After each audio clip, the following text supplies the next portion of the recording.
Hello student, आज हम शुरू करेंगे क्लास 10 का साइंस और इसमें हम फिजिक्स वाले पोर्शन को शुरू कर रहे हैं।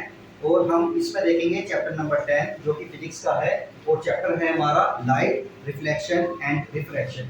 तो अब हम इसमें ये देखेंगे कि ये रिफ्लेक्शन होता क्या है, लाइट का रिफ्लेक्शन क्या होता है। तो देखिए डेफिनेशन यहाँ पर लिखी गई है, तो डेफिनेशन को पहले समझ लेते हैं फिर समझते हैं।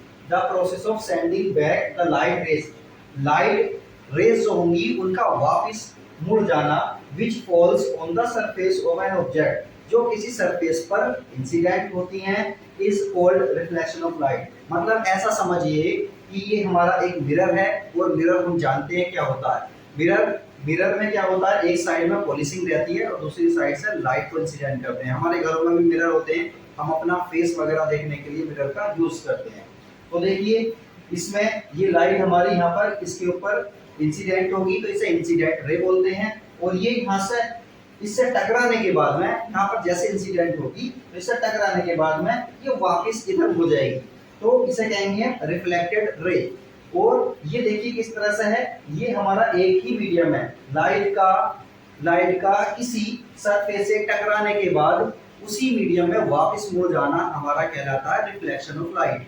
तो देखिए ये वाला पॉइंट जो है, यहाँ पर हमारी लाइट रे इंसिडेंट हुई है, इस पॉइंट को हम बोलते हैं पॉइंट ऑफ इंसिडेंस। अब आगे देखिए सिल्वर मेटल जो होता है हमारा, वो सबसे अच्छा रिफ्लेक्टर होता है। सिल्वर मेटल जो होता है हमारा अच्छा रिफ्लेक्ट होता है। सिल्वर मतलब चांदी।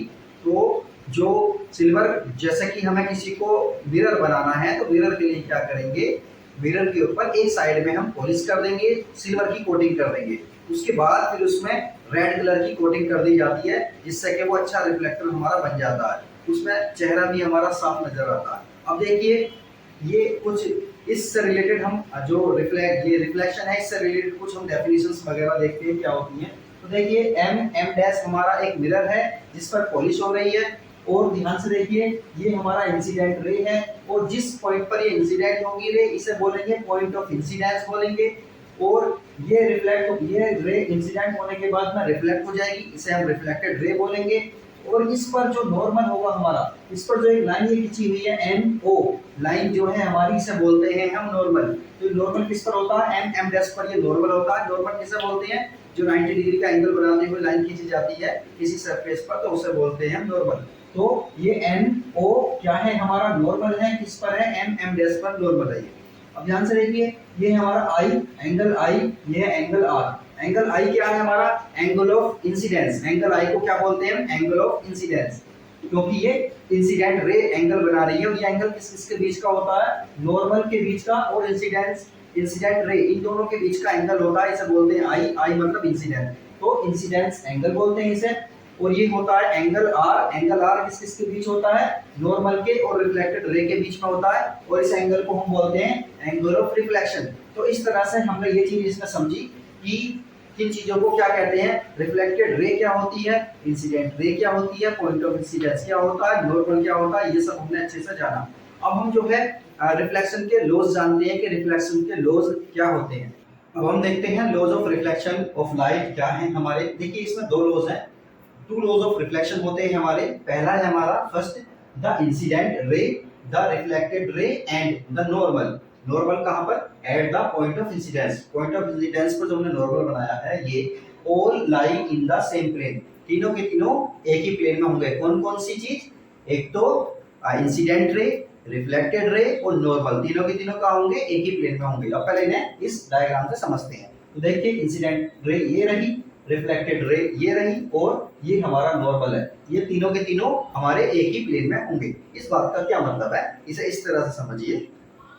देखिए ये हमारा नॉर्मल हो गया, ये हमारी इंसिडेंट रे हो गई, ये हो गई इंसिडेंट रे, ये हमारा नॉर्मल है, ये होगी हमारी रिफ्लेक्टेड रे। तो देखिए इनका प्लेन एक ही है। इसका क्या मतलब है, जब यहाँ पर हम एक प्लेन बनाएंगे इस तरह से, तो देखिए तीनों एक ही प्लेन में आ रहे हैं। लेकिन सपोज करिए मैं इसे हल्का सा इधर कर दूं, तो अब ये एक ही प्लेन में नहीं आएंगे, प्लेन चेंज हो गया।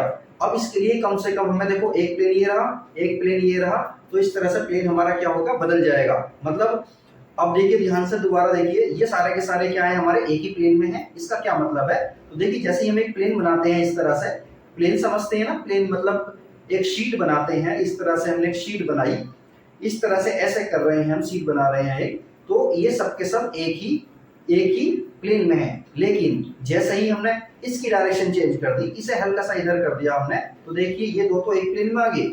अब ये तीनों के तीनों सेम एक ही प्लेन में नहीं होंगे, इसके लिए हमें देखो एक प्लेन ये रहा, एक प्लेन फिर ये हो जाएगा, ये प्लेन चेंज हो जाएगा। तो इसका मतलब ये है कि एक ही प्लेन में, ऐसा समझिए एक दीवार बना रहे हैं, एक दीवार बनाएंगे, अगर सिर्फ हमें एक ही दीवार के अंदर ये तीनों लेकर आने हैं तो क्या करना होगा, हमें तीनों को एक जैसा रखना होगा। अगर हमने हल्का सा ऐसा कर दिया तो ये दो एक दीवार में आएंगे एक साथ, तीन एक साथ दीवार में नहीं आएंगे। तो ऐसा समझ लीजिए, प्लेन का मतलब ये समझ लीजिए फिलहाल कि एक दीवार बनानी है हमें, और उस दीवार के अंदर ये तीनों आने चाहिए। तो इसका मतलब क्या, तीनों इस तरह से होने चाहिए। अगर हल्का सा भी इधर उधर कोई सा हो जाता है तो एक ही दीवार के अंदर ये तीनों नहीं आएंगे।